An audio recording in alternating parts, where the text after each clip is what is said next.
In every group, there's one person who barely speaks. They sit quietly, watching everything. People think silence means weakness, but psychology says something very different. They're shy. They lack confidence. That assumption is dangerously wrong. Because silence is not emptiness. Silence is information. Quiet people are often thinking the deepest thoughts, or hiding the strongest emotional defenses. Today, we enter a mental territory most people never question: the psychology of people who stay quiet in groups. Not surface reasons, not cliches, but the real cognitive and emotional mechanisms behind silence.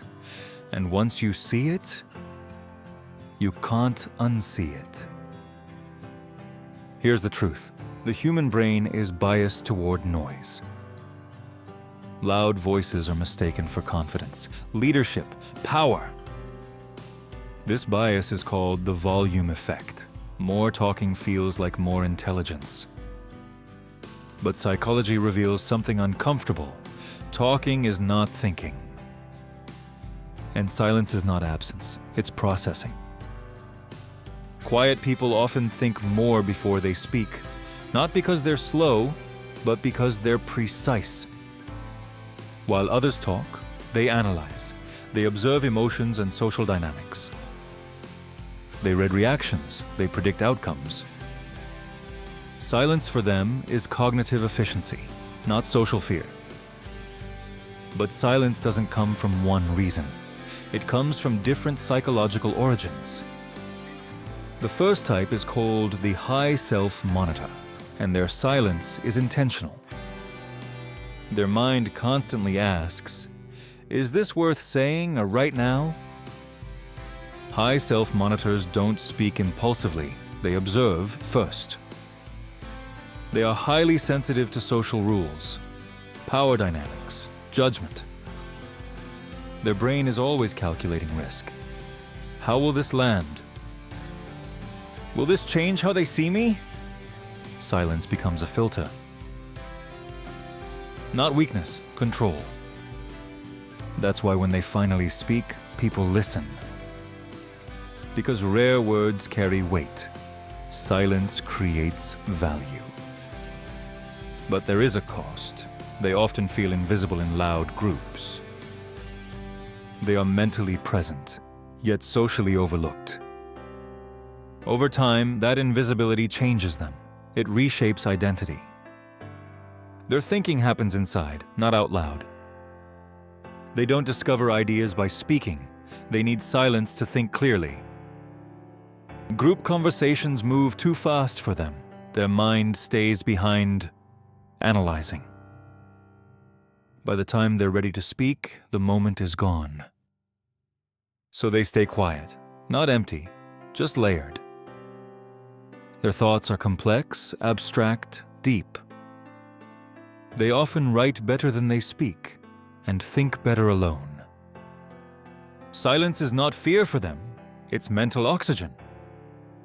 But misunderstood silence slowly reshapes who they believe they are.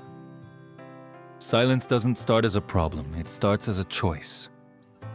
But being ignored teaches the brain a rule. Speaking doesn't change outcomes. That's when silence becomes protection, not expression. This creates the conditioned silent mind, shaped by experience, not personality. When emotions feel unsafe, withdrawal feels smart. Silence reduces conflict, rejection, exposure.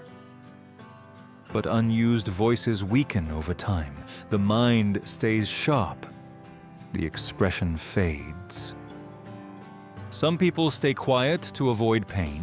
Others stay quiet to observe power. Strategic observers understand one rule: mystery creates influence. They let others fill the silence and reveal themselves. The least reactive person controls the interaction. Silence shifts the balance. Calm waiting forces others to over-explain. to expose insecurity. This is why quiet presence feels intimidating, not aggressive, unmovable. But here's the line: silence is powerful only when chosen. Healthy silence feels grounded. Unhealthy silence feels erased. The difference is internal safety, not confidence, not volume. When safety is internal, silence becomes control. Quiet minds don't lack strength, they contain it. Silence is not the absence of thought, it's thought that refuses to be wasted. This is MindTrap. Escape mental traps. Take control of your thoughts.